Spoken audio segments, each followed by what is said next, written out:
En 2017, devant la menace de fermeture du musée des Tissus, la région a décidé de lancer un grand plan de sauvetage du musée des Tissus avec des partenaires publics et privés. L'intervention de la région Auvergne-Rhône-Alpes a permis de le sauver. C'est aussi une renaissance des bâtiments parce que sur la parcelle occupée par le musée, on va du XVIIIe siècle au XXIe.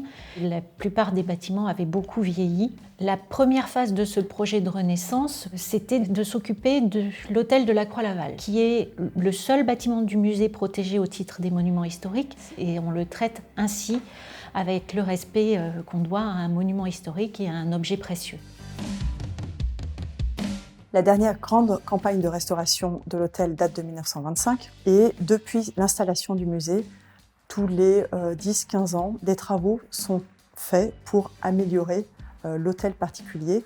Un des objectifs de la conservation-restauration de l'hôtel est l'intégration des éléments techniques au sein de l'hôtel, dans les planchers, dans l'épaisseur des murs, sans que ça se voie, sans dénaturer l'hôtel et de manière à restituer aux Lyonnais un hôtel particulier 18e.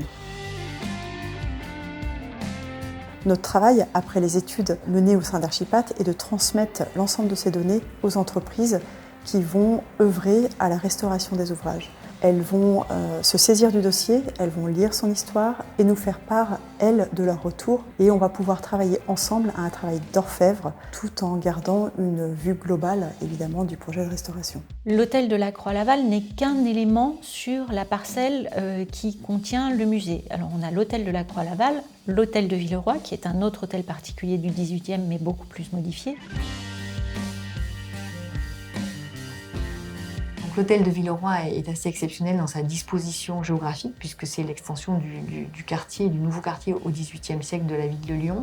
Le cabinet Archipat s'occupait donc de l'hôtel La Croix-Laval et j'étais chargée donc dans la mission d'architecte de Rudy Ricciotti de diagnostiquer et de mieux connaître le bâtiment pour pouvoir le transformer ou pas en fonction de ce que l'on pouvait y trouver. L'essentiel en fait de la réhabilitation de l'hôtel de Villeroy, c'est le passage des réseaux sans altérer avec moi qui vais un peu les ennuyer pour ne pas mettre de faux plafonds, d'éviter trop les percements et surtout d'éviter les sous-œuvres. On préserve les murs porteurs, on préserve les cloisonnements, on préserve les menuiseries, les entrées, les façades sont entièrement conservées évidemment.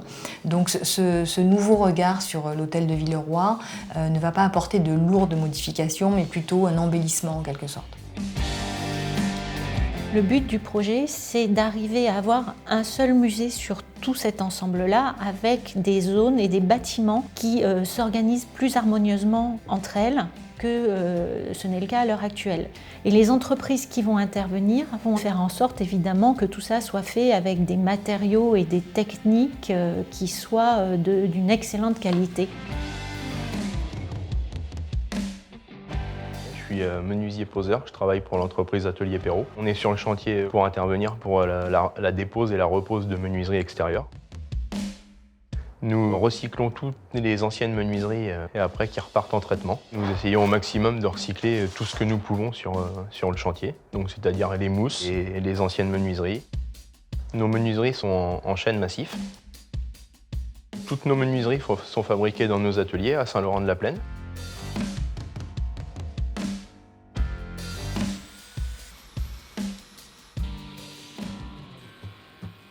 Ce qui fait la force des ateliers Perrault, c'est d'allier l'ancien aux techniques nouvelles, c'est-à-dire l'anti-effraction, l'acoustique, le thermique.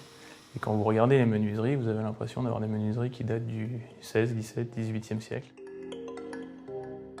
On a la volonté de ne pas sous-traiter pour garder notre savoir-faire, notre qualité, nos délais. Et par ailleurs, on a des apprentis pour transmettre ce savoir-faire. Il y a eu un projet qui était bien mené, avec des échanges plutôt concrets. Et je pense que ce qui fait maintenant de la beauté de ce chantier, et qu'on va avoir un ouvrage qui va être magnifique.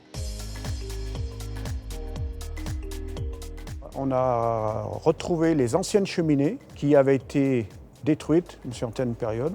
Donc on a recherché des briques qui viennent du nord pour restaurer donc toutes ces cheminées.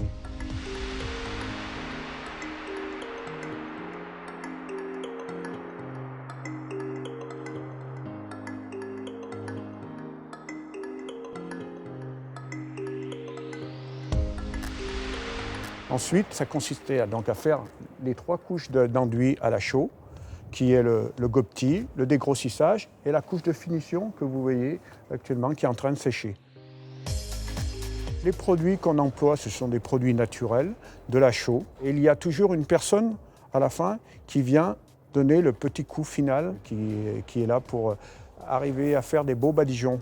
C'est un travail qui est très très minutieux. Aujourd'hui, l'hôtel La Croix-Laval arrive au terme de sa rénovation et d'ici 4 ans, eh bien, le musée sera restitué, sera rendu aux Lyonnais, aux Auvergnats, aux Rhône-Alpins qui pourront venir en nombre découvrir les merveilles de ce musée, les objets, les œuvres d'art qui jusque-là ont été très peu dévoilées.